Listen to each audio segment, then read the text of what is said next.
Brazil is crowned world champion for the 5th time. A legendary team.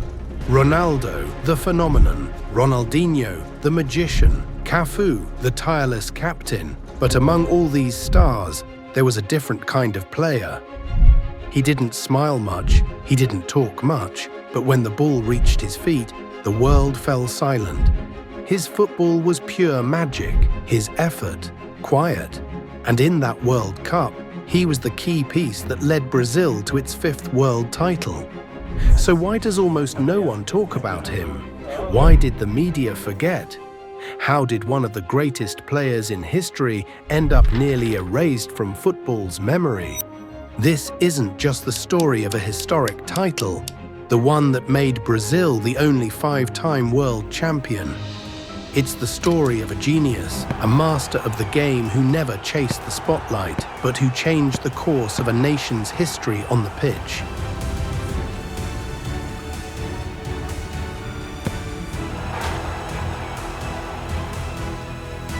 This is the story of Rivaldo, the forgotten legend. Born on April 19, 1972, Rivaldo Vitor Borba Ferreira grew up in a favela on the outskirts of Recife, Pernambuco. Amid poverty, hunger, and the near-total absence of opportunity, Rivaldo lost several teeth to malnutrition when he was still a child. His legs were bowed, a result of prolonged hunger. Many doubted that boy could even run properly, let alone play football. But that poor boy had a dream. He wanted to help his family have a better life. While other boys his age dreamed of becoming Pelé or Zico, Rivaldo, from a very young age, had to work, selling popsicles to tourists on the beaches of Recife to help his family. But in his free time, he did what truly made him happy, playing football with the other kids on the bumpy dirt fields in the outskirts where he lived. From a very young age, Rivaldo had a natural connection with the ball, and even though he was invisible to the world, he wasn't invisible to his father. Mr. Romildo, seeing how much his son loved playing football, would always tell him, "One day you're gonna take our family out of poverty." In 1989, at just 16 years old, Rivaldo got his first chance in football, playing for a modest club in his hometown, Paulistano Futebol Clube.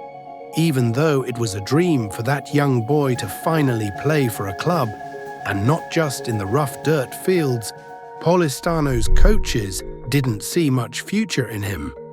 They thought Rivaldo was too physically weak to become a footballer. But that year, Rivaldo proved them wrong. With the ball at his feet, that skinny kid showed he was different. But just when he was about to sign his first professional contract, something terrible happened.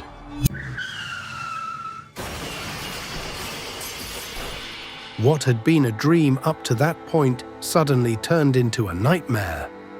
His father, the person who believed in him the most, was killed in a car accident. At that moment, Rivaldo collapsed. I thought about quitting football, but I couldn't bring myself to touch the ball again. Rivaldo walked away from the sport. For months, he stayed silent, until one day, his mother came to him and said through tears, "Son, you have to fulfill your father's dream." The pain of losing his father could have broken Rivaldo, but instead it became the turning point. He turned grief into fuel, and he came back stronger, hungrier. In 1990, after impressing in a local tournament for Paulistano, Rivaldo caught the attention of Santa Cruz Football Club. Still emotionally devastated, he accepted the challenge and signed his first professional contract. And that was the chance of a lifetime. At Santa Cruz, he amazed everyone. On the field, he was light, magical, and with a great performance in that year's state championship, he helped Santa Cruz win the title. That opened the door to bigger challenges. In 1992, he transferred to Mogi Mirim, where he continued to show he was special, and scored one of the most beautiful goals of his career.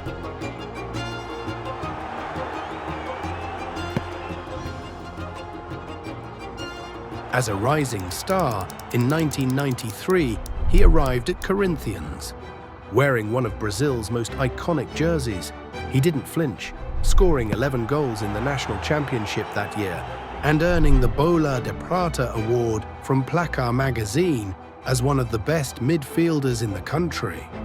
After impressing at Corinthians, he got his first big opportunity with the Brazilian national team. And in December 1993, he made a dream debut, scoring the winning goal against Mexico. That performance could have taken him to the 1994 World Cup, the greatest dream of his life. But a lackluster performance in the state championship the following year kept him off the final squad. His dream was shattered, but Rivaldo wasn't about to give up. After a short but impactful time at Corinthians, he continued his journey, this time signing with another Brazilian giant, Palmeiras. And at Palmeiras, Rivaldo truly flourished. He stopped being a promising talent and became a reality. From the moment he arrived, he showed Brazil something different. Smart, technical, unpredictable. A midfielder who thought like a striker who played like a maestro. Still, in 1994, he finished as the second highest scorer in the national championship with 14 goals and played a crucial role in helping Palmeiras win the title. 2 years later, in 1996, Rivaldo reached another level. He was the star of the São Paulo State Championship, scoring 18 goals and leading Palmeiras through a magical campaign. Alongside Jalminha and Cafu, the team was a spectacle, and Rivaldo was the conductor. The world began to take notice. That same year, he was called up for the Olympic Games in Atlanta. That elusive Olympic gold, a title Brazil had never won, was finally within reach. Brazil's Olympic squad was stacked: Bebeto, Ronaldo, Roberto Carlos, and Rivaldo. They wanted history, and it looked like they would get it. In the semi-finals against Nigeria, Brazil led 3-1. But then, it fell apart.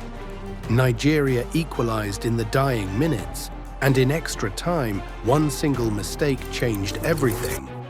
Rivaldo lost possession in midfield. Nigeria counterattacked at full speed. Goal, comeback, elimination. Brazil was out. And Rivaldo was branded the villain. The media destroyed him. Fans turned on him. He was called soft, invisible, unfit for the national team. But Rivaldo didn't fade away. That moment was his ignition. In 1996, he moved to Deportivo La Coruña in Spain.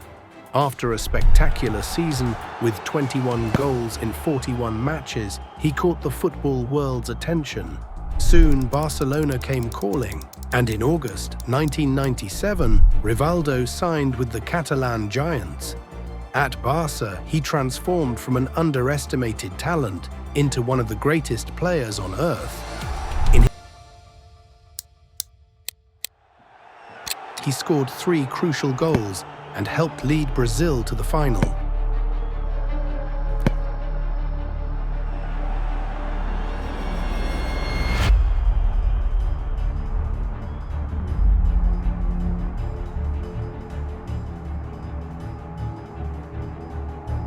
But there, he ran into an unstoppable Zidane.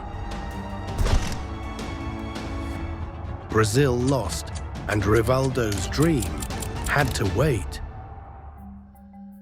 Back at Barcelona, he returned determined to prove he still had more to give. And in the 1998-99 season, he reached his peak. He scored 24 goals in La Liga, led Barcelona to another league title, though kept delivering. Even with Barcelona in turmoil, lacking big titles, he remained decisive. And that night, Rivaldo proved he wasn't just talent. He was instinct, he was ice, he was heart. Meanwhile, with the Brazilian national team, things weren't easy. Brazil was inconsistent. Coaches came and went, systems changed. So did the players. Qualifying for the 2002 World Cup was far from smooth. And when Luis Felipe Scolari took charge, many names were put under the microscope. But one name was never in question: Rivaldo. He wasn't the loudest, he wasn't the flashiest, but he was the most consistent. Quiet, cold, deadly. Brazil arrived with doubts surrounding them, but it only took a few minutes for Rivaldo to show he was ready.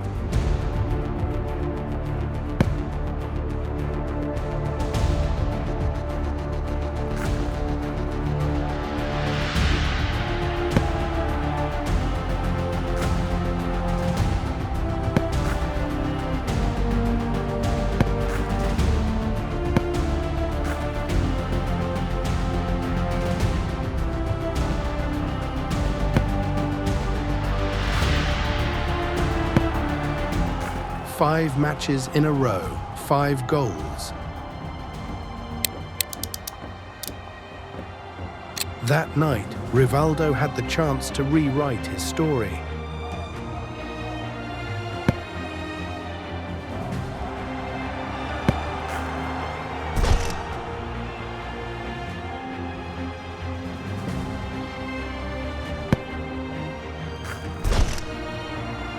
Brazil are world champions. Again. Rivaldo seals his redemption 4 years after seeing his dream fall apart in Paris. A world champion. No spotlight, no exaggerated celebration, just a quiet smile. Exactly as he always was. Silent, deadly, immortal.